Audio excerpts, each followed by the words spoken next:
I was setting the turkey on the table when my daughter introduced her new boyfriend. Trevor, this is my mom, Diane. She's basically the kid's babysitter. I froze. Babysitter. How nice, Trevor said. Ashley told me how independent she is, doing it all on her own as a single mom. Ashley smiled. Yeah, it's been hard, but I've managed. I looked at my daughter in her designer dress, the one I helped her buy, in her house, the one I gave her $50,000 for, with her children who I watch 5 days a week, unpaid, and she called me the babysitter. My brother, Marcus, he'd heard it too. 4-year-old Emma tugged Trevor's sleeve. That's not the babysitter. That's Grandma. Ashley laughed nervously. Well, yes, she's Grandma. I just meant she helps with childcare. Very helpful, Trevor said. My name is Diane Porter. I'm 58 years old, hospital administrator for 30 years. I raised Ashley alone after her father left when she was 5. I worked overtime, double shifts, weekends. I paid her entire college education, $180,000. I gave her the down payment on her house, $50,000. I bought her car, $35,000. I pay her health insurance, $800 a month, and I watch my grandchildren 5 days a week. Free childcare worth $40,000 a year. But sure, I'm just the babysitter. Let's eat, Ashley said. Mom, you sit at the end with the kids.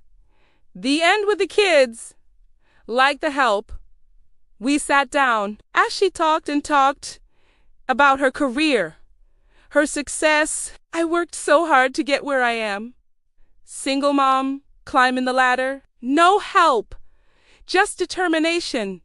No help. Most single moms struggle, Trevor said. But you're thriving. I'm very organized. I don't make excuses. Marcus nearly choked on his wine. And the house? Trevor asked. You bought that alone? Yep. Saved 4 years, Emma spoke up. Grandma gave Mommy the house money. Mommy cried. Ashley's face went red. Emma, eat your food. Your mom helped with the house? Trevor asked. A little. Just a small loan. A few thousand. I'd given her $50,000. After dinner, we moved to the living room. Emma climbed into my lap. Grandma, are you staying over tonight? You always do. Trevor looked surprised. You stay over. Mom helps with the kids in the morning, Ashley said. She's really helpful. Helpful.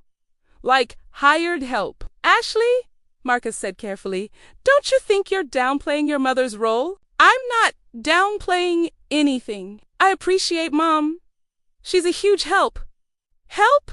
I repeated. Is that what I am? Mom, not now. Actually, yes. Now. I walked to the dining room and grabbed my purse, pulled out a folder, the folder with all the receipts. When I returned, everyone was watching. What's that? Ashley asked nervously. Receipts.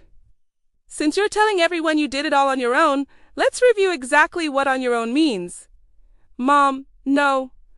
Trevor, you seem nice. I understand Ashley wants to impress you, but I won't sit here and be erased. I opened the folder. Let's start with college. To understand how we got here, I need to tell you about Ashley's father. Richard Porter left when Ashley was 5 years old. Just walked out one day, said he needed to find himself. He found himself in Florida with a 23-year-old cocktail waitress. Left me with a kindergartner, a mortgage, and no child support because he quit his job to avoid gun. So I did what I had to do. I worked and worked and worked some more. I was a hospital administrator. Decent salary, but not enough to maintain our lifestyle and save for Ashley's future. So I took extra shifts. Consulting work on weekends. Whatever I could find. I wanted Ashley to have everything. To never feel the absence of her father.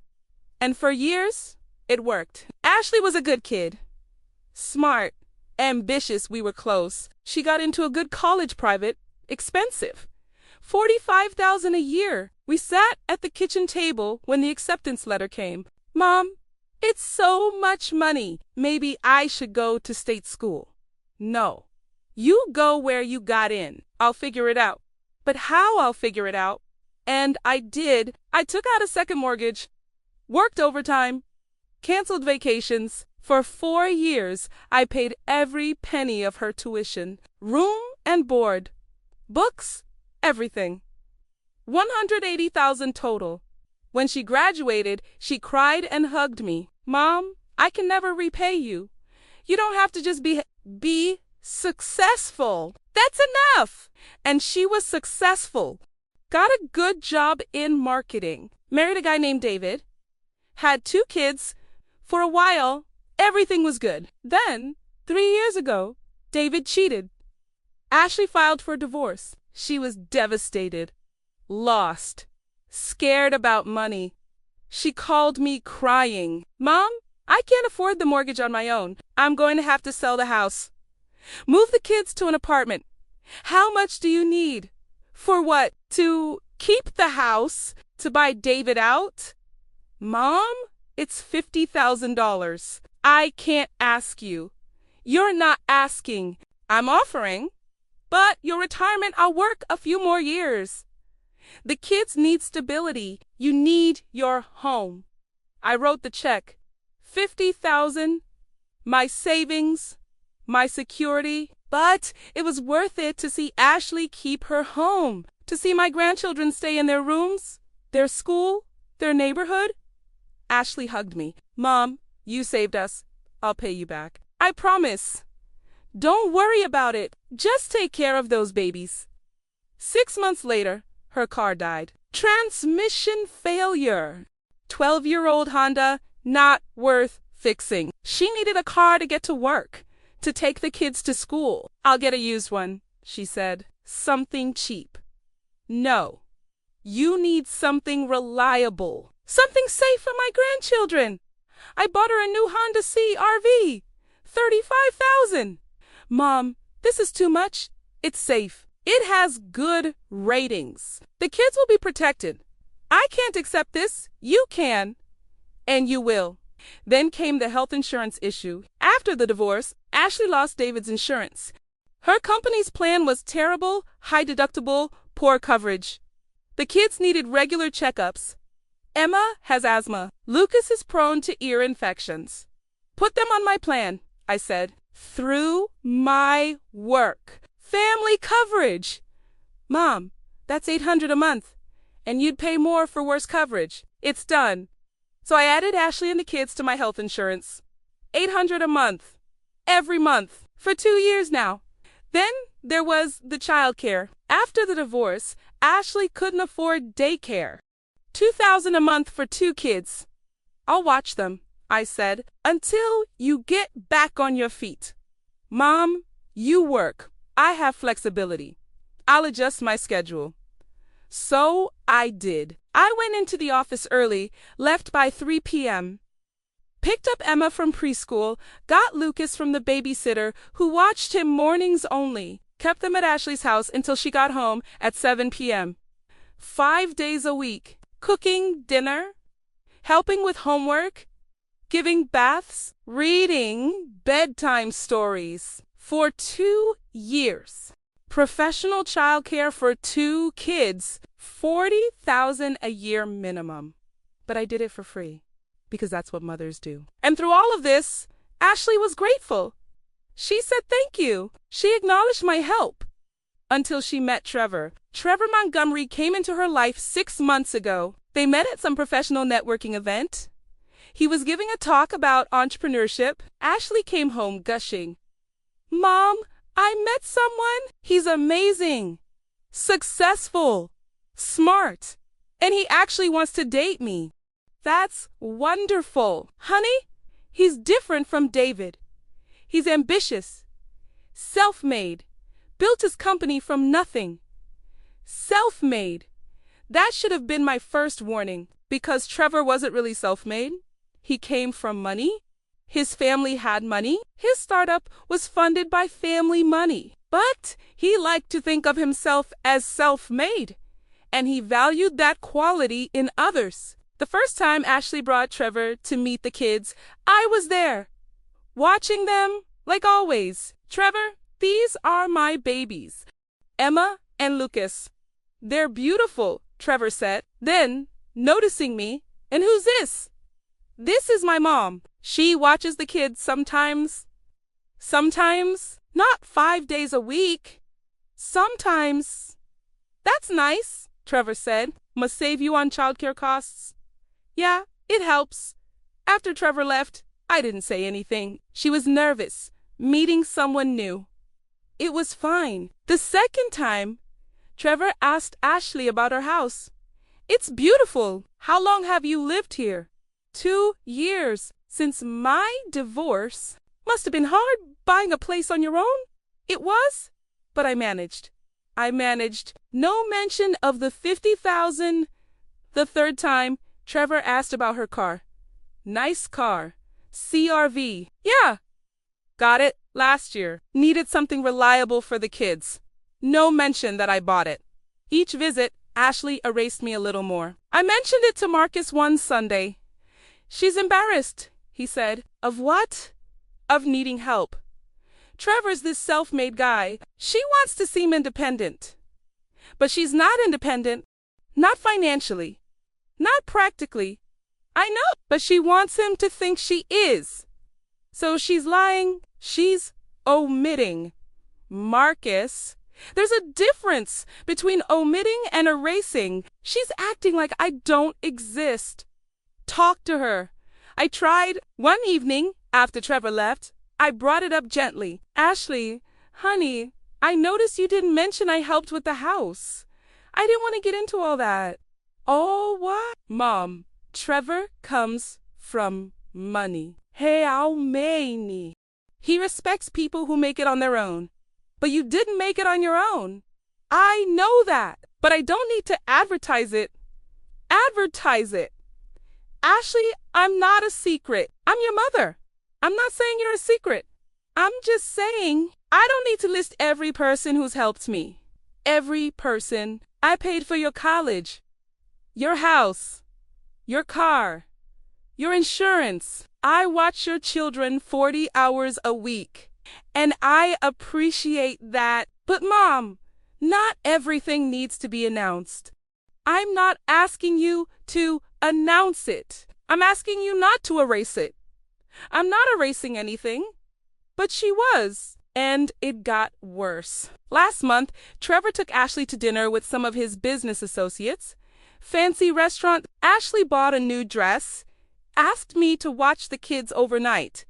Of course, I said. The next day, she told me about the dinner. It was amazing. Mom, these people are so successful.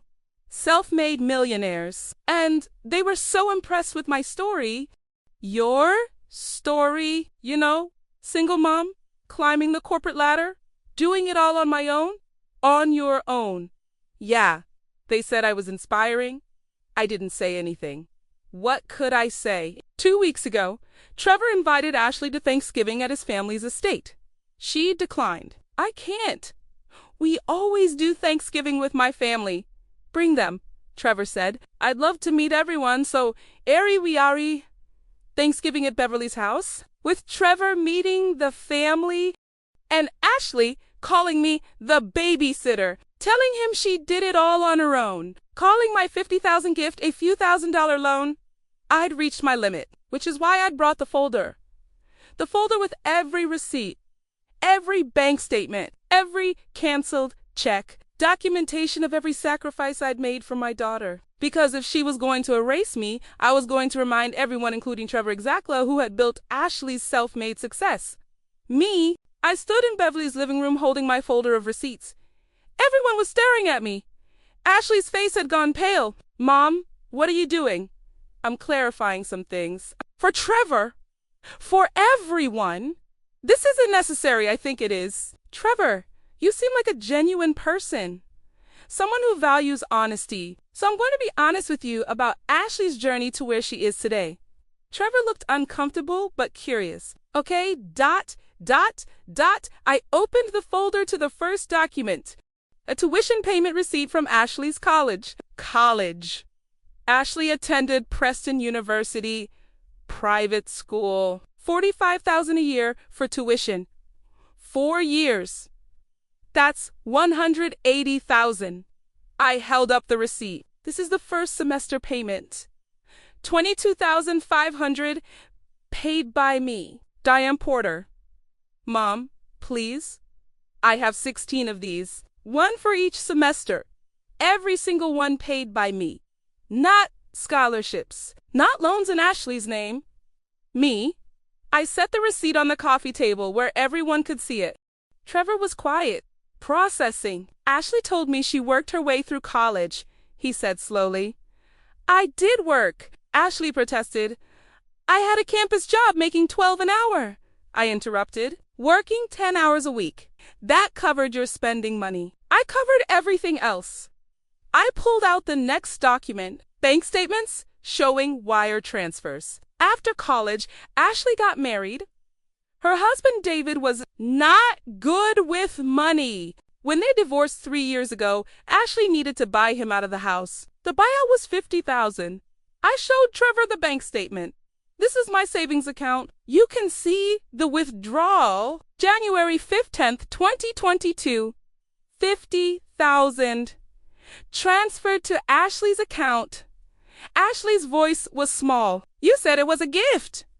It was a gift, which is why I'm confused about why you told Trevor it was a small loan of a few $1,000s. Trevor's eyes widened. You said a few thousand.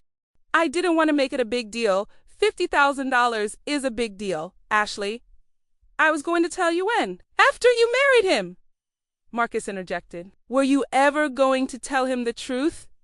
Stay out of this, Uncle Marcus. I'm in this. We all are, because we've all watched Diane sacrifice for you. Beverly spoke up.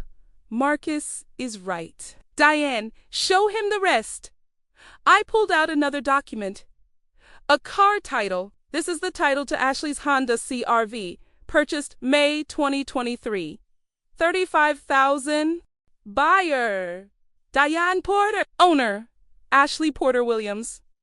Trevor looked at Ashley. You said you saved up for that car. I did save. I just needed help with the final amount. The final amount was the entire car. Ashley, I said flatly, you contributed nothing. I bought it outright. Because you insisted, you said you wanted the kids to be safe. I did want that, and I stand by buying it. What I don't stand by is you pretending you paid for it. I set the title down and pulled out insurance statements. Health insurance for Ashley and both children through my employer plan, family coverage, $800 a month. I've paid this for 24 months. That's $19,200 so far. Trevor did the math in his head. I could see his expression changing. And finally, I said, childcare. I pulled out a printout I'd made last night. For the past 2 years, I have watched Emma and Lucas 5 days a week. I pick them up. I feed them. I help with homework. I put them to bed when Ashley works late. Professional childcare in this area costs approximately $2,000 per month for 2 children. That's $24,000 per year. For 2 years, that's $48,000 worth of childcare. I handed the paper to Trevor. Here's a breakdown of comparable daycare costs from 3 local facilities. You can verify the prices yourself. Trevor took the paper, studying it. I continued. So, let's add it up. College, $180,000. House down payment, $50,000. Car, $35,000. Health insurance, $19,200. Childcare, $48,000. That's $332,200. The room was silent. $332,200. That's what I've invested in Ashley's self-made success. Ashley was crying now. Mom, why are you doing this? Because you called me the babysitter. Because you told Trevor you did it all alone. Because you erased me. I didn't erase you. You absolutely did. Every time Trevor asked about your house, your car, your success, you said you did it yourself. You didn't mention me once. I was trying to be independent. You can't be independent on someone else's money. Ashley! Trevor set down his wine glass. Ashley Is all this true? It's more complicated than she's making it sound. Is it true? Yes or no? Ashley looked at the floor. Yes. So you lied to me about all of it. I didn't lie. I just didn't go into detail. You said you were self-made. That you've done it all on your own with no help. That's a lie. Trevor, please. And you called your mother the babysitter, a woman who's invested over $300,000 in your life. Little Emma, who'd been watching from the corner, spoke up. Grandma's not the babysitter. She's Grandma. I know, sweetheart, Trevor said gently.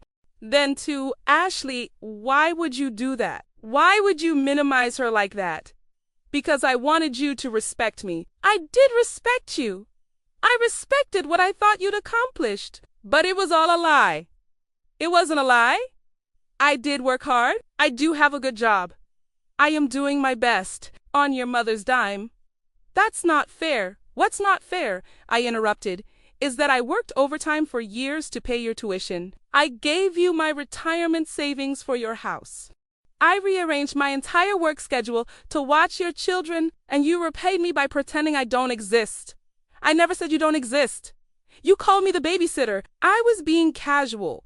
There's nothing casual about erasing $300,000 of support. Beverly stood up.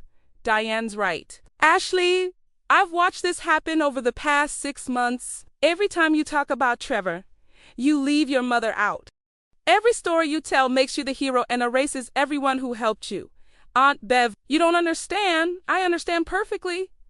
You're embarrassed that you needed help, but there's no shame in needing help. The shame is in pretending you didn't. Marcus added, and lying to someone you supposedly care about. Trevor deserves the truth. Trevor was quiet, thinking. Finally, he looked at me. Mrs. Porter, thank you for showing me this. I appreciate your honesty. I didn't want to do it this way, but I won't be erased. You shouldn't be. What you've done for Ashley is ... extraordinary. I did it because I love her. Because she's my daughter. But love doesn't mean accepting disrespect. Trevor turned to Ashley. I need some air. We should talk alone. They went outside to the porch. Through the window, I could see them talking. Ashley was crying, gesturing. Trevor looked serious, arms crossed. Emma climbed into my lap. Grandma, why is Mommy crying? Because sometimes grown-ups make mistakes. Honey, did Mommy make a mistake? Yes, she did. Are you mad at her? I'm hurt, but I love her, even when I'm hurt. Like when I'm bad and you still love me? Exactly like that. Lucas toddled over, Grandma cookie. After dinner, baby. Beverly sat down next to me. You did the right thing. Did I? I just humiliated my daughter in front of her boyfriend. She humiliated you first, calling you the babysitter, pretending she's self-made. She needed to hear the truth. But what if Trevor leaves her? What if I just ruined her relationship? If he leaves her over this, he wasn't worth keeping. A good man would understand. And if he's not a good man, then you saved her from making a bigger mistake down the line. Marcus brought me a glass of wine. How are you holding up? I don't know. Part of me feels vindicated. Part of me feels terrible. Don't feel terrible. You spent $300,000 on that girl. The least she can do is acknowledge it. But what if she never forgives me? Then she's not the daughter you raised. Outside, the conversation seemed to be wrapping up. Trevor hugged Ashley. She was still crying. They came back inside. Ashley's eyes were red and puffy. Trevor looked thoughtful. Mom, Ashley said quietly, can we talk? Just us. I nodded. We went into Beverly's home office and closed the door. Ashley sat down on the couch. I stayed standing. I'm sorry, she said, for calling you the babysitter, for minimizing everything you've done, for lying to Trevor. Why did you do it? Because I was ashamed. Ashamed of what? Of needing so much help. Trevor comes from this perfect family with all this money, and I come from, not that You come from a mother who loved you enough to work herself to exhaustion to give you opportunities. I know, but it didn't feel like enough. Not compared to his family. So you erased me to seem more impressive? I thought if he knew how much help I'd needed, he'd think I was weak, incapable, and instead, he thinks you're a liar. Ashley flinched. I know. Ashley, there's no shame in accepting help from people who love you. The shame is in pretending that help never happened. I understand that now. Do you? Because this has been building for months. Every time Trevor came over, you erased me a little more, made yourself the hero of a story that included a lot of other people. I was wrong. I was so wrong. Yes, you were. We sat in silence. What did Trevor say? I asked. He said he needs time to think, that he values honesty above everything, and I lied to him about big things, and he's not sure he can trust me now. Can you blame him? No. Ashley wiped her eyes. Mom, how do I fix this? With Trevor? I don't know. That's between you two. What about with you? I looked at my daughter, the girl I'd raised alone, the woman I'd sacrificed everything for. You start by never calling me the babysitter again. I won't. I promise. And you start acknowledging what people do for you, not broadcasting it, not making a show of it, but acknowledging it, being grateful. I am grateful, then show it with actions, not just words. How? That's for you to figure out. I'm not going to hand you the answer to this one, Ashley nettled. Fair enough. We rejoined the others. Trevor was talking quietly with Marcus and Beverly. When he saw us, he stood up. Mrs. Porter, Ashley and I are going to head out, but I wanted to thank you again for your honesty and for everything you've done for Ashley and the kids. You're welcome. I hope you know that what you've done is remarkable. Not many parents would sacrifice so much. Most parents would for their children, maybe, but not all would handle being erased with such grace. I didn't handle it with grace. I brought receipts to Thanksgiving dinner. He smiled slightly. Sometimes receipts are necessary. Ashley gathered the kids. Emma hugged me tight. Bye, Grandma. I love you. I love you too. Baby, are you coming tomorrow? I looked at Ashley. She looked at me pleadingly. Yes, I said. I'll be there tomorrow. After they left, I helped Beverly clean up. That was intense. She said, that's one word for it. Do you think Trevor will stay with her? I don't know, but I think she needed to hear all of it. Regardless. Agreed. She's been on this self-made kick for too long. Marcus came into the kitchen. For what it's worth, I'm proud of you. Standing up for yourself. It didn't feel good. Standing up for yourself rarely does, but it's necessary. That night, lying in bed, I thought about everything that had happened. I'd exposed my daughter's lies in front of her boyfriend and family. I'd itemized every sacrifice I'd made. I'd made her face the truth about her self-made success. But I'd also drawn a line that said, you don't get to erase me. You don't get to take $300,000 worth of support and call it doing it on your own. You don't get to call me the babysitter. I'd earned the right to be acknowledged, and I'd demanded it. The question was, what would happen next? The next morning, Friday, I went to Ashley's house at my usual time. 8 a.m., I still had my key. I'd had it for 2 years, since the divorce. When I walked in, Ashley was sitting at the kitchen table in her pajamas, looking exhausted. You came, she said, surprised. I told Emma I would. I wasn't sure if you meant it. After last night, I don't lie to my grandchildren. The words hung in the air. Unlike some people. Ashley looked down. The kids are still sleeping. Trevor dropped us off late. We talked for a long time. And he's taking some space to think about whether he can trust me again. I poured myself coffee, said nothing. Mom, please say something. What do you want me to say? I don't know that you forgive me. That We'll be okay. Ashley, I've forgiven you for a lot of things over the years, but this one is going to take time. How much time? I don't know. As much as it takes. Mom, you erased me. 4 months. Every time Trevor asked about your life, you wrote me out of the story. And last night, you called me the babysitter in front of the whole family. I said I was sorry. Sorry is just a word. I need to see change. Emma appeared in the doorway, rubbing her eyes. Grandma, you're here. Of course I am, sweetie. Come give me a hug. She ran over and climbed into my lap. Mommy was sad last night. She cried a lot. I know, baby. Are you mad at Mommy? I'm disappointed. But we're working on it. Lucas woke up soon after. I made them breakfast pancakes, their favorite. Ashley sat at the table watching us. I need to go to work, she said, but I could call in sick if you don't want to watch them. I said I'd watch them. I will. Thank you. After Ashley left, I spent the day with Emma and Lucas, like always. We played games, read books, went to the park. But something felt different. Heavier. Because every time I looked at them, I thought, your mother tried to erase me.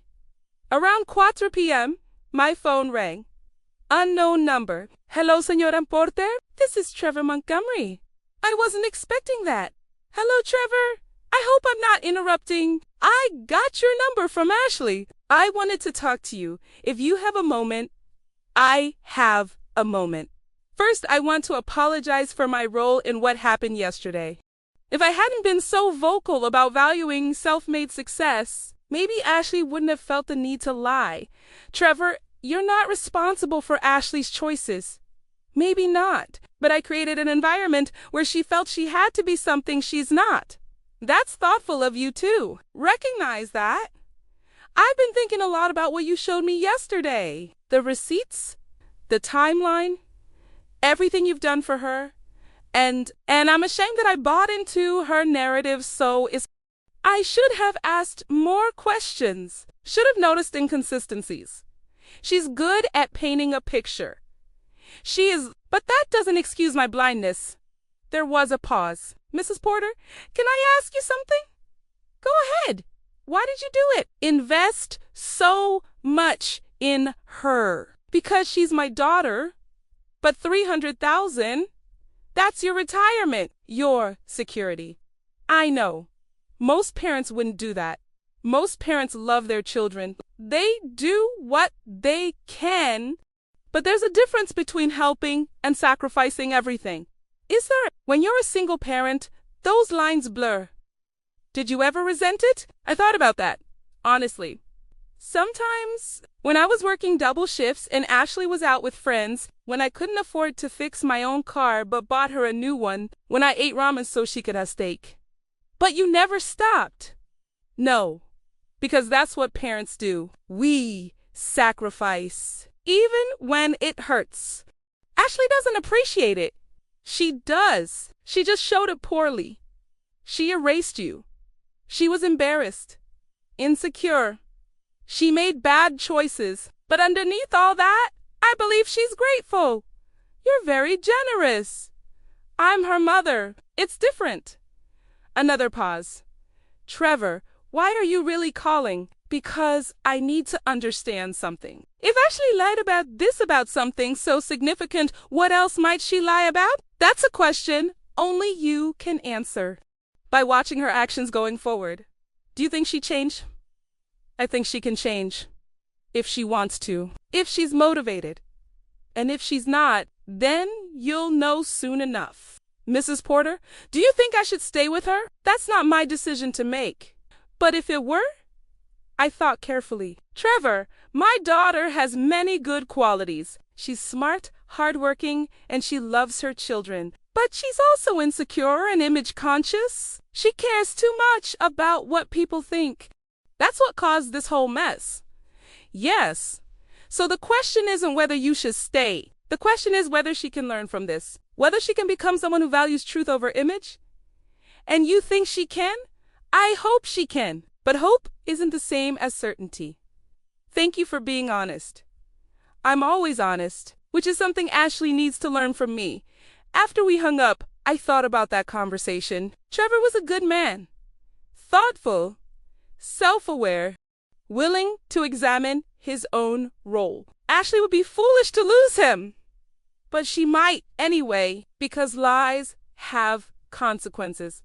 That evening, Ashley came home at 7 p.m. as usual. The kids ran to her.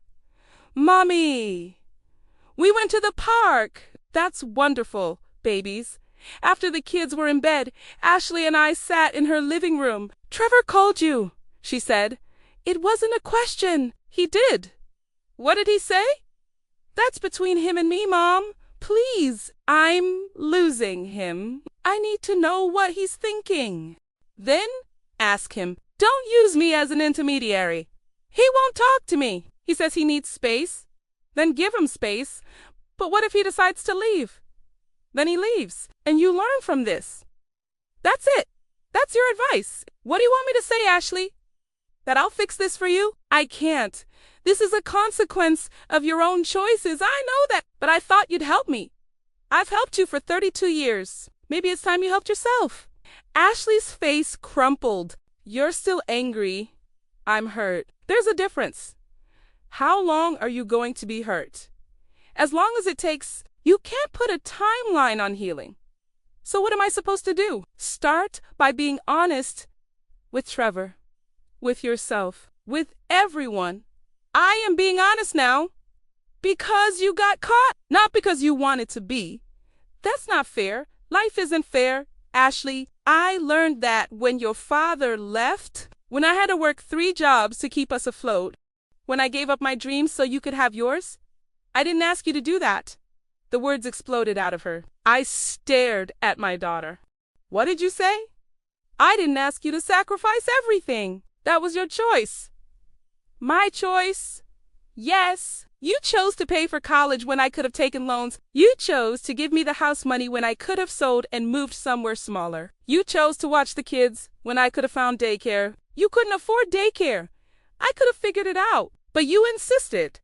You always insist on doing everything because you needed help or because you needed to be needed. The words hit me like a slap. What are you saying? Ashley was crying now, but also angry. Years of something building up. I'm saying that maybe you did all this not just for me, but for you.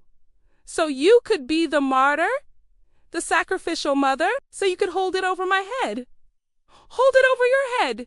Yes. Every time I try to be independent, you're there. Let me help. Let me pay. Let me do it. And then when I finally try to stand on my own, you show up with receipts. I showed up with receipts because you erased me, because I wanted to feel like I'd accomplished something on my own. Just once. Without you hovering, we were both yelling now. I wasn't hovering. I was supporting or controlling. How is paying for your life controlling? Because every dollar comes with strings, with expectations, with this unspoken debt. I never asked you to repay me. You didn't have to ask. It's always there. This weight of everything you've done. And no matter what I do, it's never enough. I can never repay you. So I'm just permanently in debt to you. I stood up, shaking. If that's how you feel, then don't take my help anymore. What? You heard me. If my help is such a burden, such a weight, then stop accepting it. Mom, pay for your own insurance. Find your own childcare. Figure it out on your own like you've been claiming to. Trevor, you did. I didn't mean it like that. How did you mean it? Because it sounds like you resent every sacrifice I made for you. I don't resent the sacrifices. I resent that you won't let me forget them. I never brought them up until you erased me, until you called me the babysitter and told your boyfriend you did everything alone because I wanted him to see me as strong. You are strong, but you're not self-made. There's a difference. Ashley collapsed onto the couch, sobbing. I stood there, chest heaving, unsure what to do. Finally, she looked up at me with red eyes. Do you know what it's like? Being the daughter of Diane Porter? What? Everyone in our family, everyone in our church, everyone who knows us, they all say the same thing. Your mother is a saint. Your mother sacrificed everything. Your mother is so strong. And that's bad. It's impossible. How do I live up to that? How do I become anything other than the daughter who couldn't make it without mommy's help? That was never my intention, but that's the reality. I'm 32 years old and I still can't stand on my own 2 feet. And yes, that's partly my fault, but it's also partly yours. How is it my fault that I helped you? Because you never let me fail. You never let me struggle. Every time something went wrong, you swooped in with money or time or solutions. And now I don't know how to solve my own problems. I sat down slowly, processing this.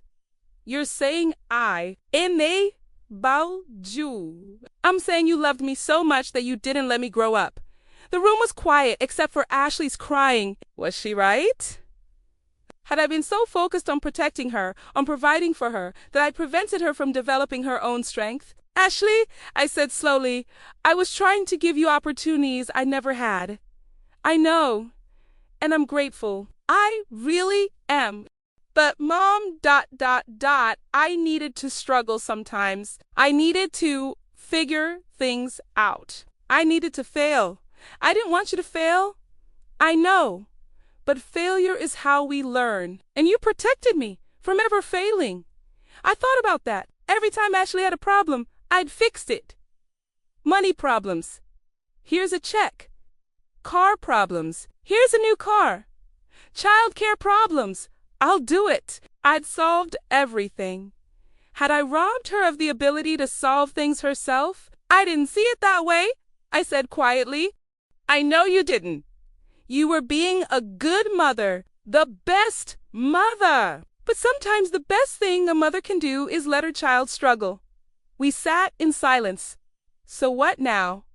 I asked. I don't know. But Mom, I need to start standing on my own. Really standing. What does that mean? It means I need to find childcare.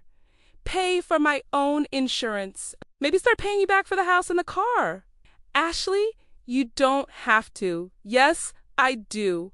Not because you're asking, but because I need to. For me, I felt something breaking inside. You don't want my help anymore. I need less of your help so I can learn to help myself. But the kids, I'll figure out the kids. You can still see them, obviously. But I can't rely on you for 40 hours a week of free childcare. It's not fair to you, and it's not healthy for me. I felt tears building. So I'm losing you. And the kids. You're not losing us. You're giving us space to grow. It feels like losing. I know. But, Mom, this is necessary. For both of us. She was right. I knew she was right. But knowing something intellectually and accepting it emotionally are two different things. I stood up to leave. Mom, please don't go like this. I need to think we can talk more. Not tonight. I need to process this. I drove home in a fog. When I got there, I called Marcus. She said I enabled her. I told him through tears that I never let her fail, that I loved her too much. Diane, was I wrong? Was I wrong to help her? No. You were being a mother. But maybe Ashley's right. Maybe I did too much. Or maybe Ashley's looking for someone to blame for her own mistakes. I don't think that's it. I think she's been feeling this for a while, and I just didn't see it. Marcus was quiet. What are you going to do? I don't know. She said she needs to stand on her own. Find her own childcare. Pay her own bills. And how does that make you feel? Like I'm being fired from being a mother. You're not being fired. You're being renegotiated. That's not better. Maybe not, but maybe it's necessary. I hung up and sat in my dark house, thinking about everything Ashley had said, about enabling, about controlling, about not letting her fail. Was she right? Had my love become a cage? I didn't have answers. All I knew was that everything was changing, and I didn't know if it was changing for better or worse. I didn't go to Ashley's house the next day. For the first time in 2 years, I called in the morning and said I couldn't watch the kids. Mom, are you okay? Ashley sounded worried. I'm fine. I just ... I need some time. Time for what? To think about what you said about enabling, about not letting you grow. There was a long pause. Mom, I didn't mean you should disappear. I'm not disappearing. I'm giving you space to stand on your own. Isn't that what you wanted? Not like this then, how? Ashley, you said I never let you struggle. So now I'm letting you struggle. Figure out childcare for today. But I have a meeting, then you'll have to figure it out. Like you would if I didn't exist. Like you've been telling Trevor you always did. I hung up before she could respond. It felt cruel, but also necessary. For 2 days, I didn't reach out. Didn't text, didn't call. Ashley called me 6 times. I didn't answer. She texted, Mom, please, we need to talk. I texted back, when you're ready to have a real conversation, not just ask for help, let me know. On Sunday, Marcus came over. You're making a point, he said. I get it, but Diane, those are your grandchildren too. I know, and I miss them. But Ashley needs to understand what it means to actually do this alone. She's struggling. She had to miss work yesterday because she couldn't find childcare. Good. Maybe she'll understand what I've been saving her from. This feels punitive. It's not punitive. It's educational. Marcus sighed. Just don't let pride keep you from your family. It's not pride. It's boundaries. Something I should have said a long time ago. On Monday, Beverly called. Ashley came by. She's a mess. Said she can't afford childcare and doesn't know what to do. She'll figure it out. Diane, you're being stubborn. I'm being consistent. She said she needed to stand on her own. I'm letting her. There's a difference between letting her stand on her own and cutting her off completely. I haven't cut her off. I'm just not available for daily childcare anymore. She can still call me, still see me, but I'm not her solution to every problem. Are you trying to prove a point or actually help her grow? That question stuck with me. Was I teaching her a lesson or punishing her? On Tuesday, Emma called me from Ashley's phone. Grandma, why don't you come over anymore? My heart broke. I'm just giving Mommy some time, sweetheart. But I miss you, and Lucas misses you, and Mommy cries all the time. I miss you too, baby. So much. Can you come see us? Soon. I promised. When? Soon. After I hung up, I cried. This was harder than I thought. Wednesday afternoon, Trevor called me again. Mrs. Porter, I wanted to give you an update. About you and Ashley. Yes. I've decided to stay with her. Or at least try. What changed? Honestly, seeing her struggle this week. She's been scrambling to find childcare, missing work, stressed beyond belief. And I realized something. What? She genuinely doesn't know how to do this alone. Because she's never had to. You've always been there. And that's bad? It's not bad, but it's not sustainable either. She needs to learn these skills, and I want to help her. Not by solving everything for her the way you did, but by supporting her while she figures it out. That sounds healthy. I'm trying. But, Mrs. Porter, I need to ask you something. Go ahead. Why are you staying away? Ashley says you haven't been over all week. Because she needs to understand what standing on her own actually means. By abandoning her, I'm not abandoning her. I'm setting boundaries. There's a difference. Is there? Because from where I'm sitting, it looks like you're hurt and you're punishing her. I'm not punishing anyone. Then what are you doing? I didn't have a good answer. Trevor, for 32 years, I've sacrificed everything for Ashley. My money, my time, my dreams. And last week, she told me that was enabling. That I never let her fail. So now, I'm stepping back, letting her experience what failure feels like. But at what cost? What do you mean? The cost to your relationship, to the kids, to yourself, is proving a point worth losing your daughter. I'm not losing my daughter, aren't you? She's been calling you all week. You won't answer. That's not setting boundaries. That's shutting her out. I was quiet. Mrs. Porter, I think you and Ashley both need something from each other. She needs to acknowledge what you've done. And you need to let go of some control. But neither of you can do that if you're not talking. He was right. I knew he was right. Thank you, Trevor, for the honesty. You're welcome. And for what it's worth, I think you're an incredible mother. Ashley's lucky to have you. She just needs to remember that. After we hung up, I sat with my thoughts. Trevor was right. I was hurt. And I was punishing Ashley by staying away. But I was also scared. Scared that if I came back, nothing would change. Scared that Ashley would go right back to taking me for granted. Scared that I'd go right back to enabling her. I needed to talk to her. Really talk.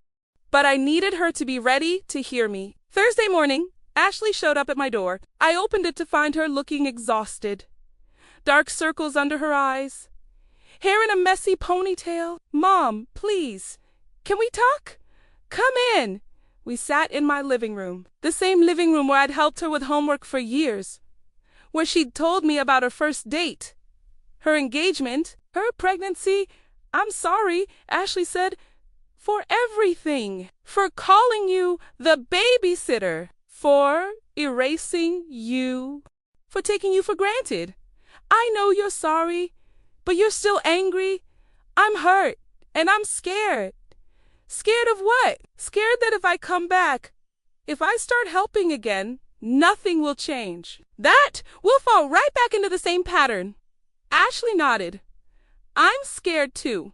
Of what? That I can't do this without you. I've spent this week trying to find childcare, juggling work, managing everything alone. And Mom, it's so hard. I don't know how you did this when I was little. I did it because I had to, because there was no other option. I'm starting to understand that, the sacrifices you made.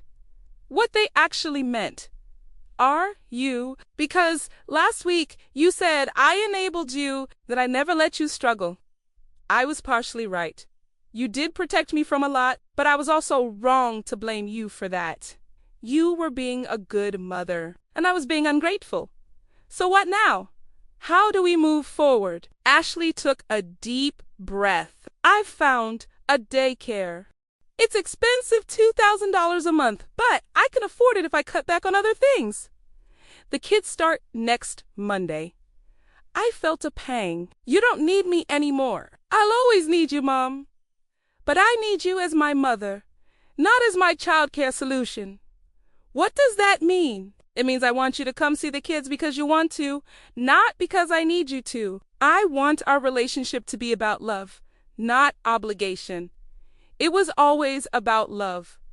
I know, but it was also about necessity. And necessity, ... it complicated things.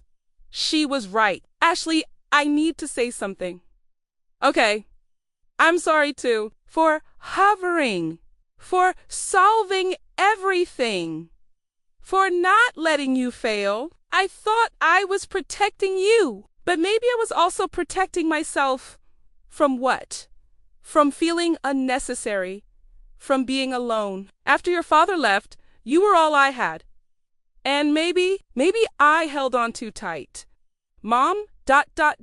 Let me finish. I poured everything into you because I love you, but also because I needed to be needed. And when you started pulling away, when you started erasing me, it felt like I was losing my purpose. You're not losing your purpose. You're my mother. That doesn't change. But the role changes, and I'm still learning how to adjust. We sat quietly for a moment. Can we start over? Ashley asked. Find a new balance. I'd like that.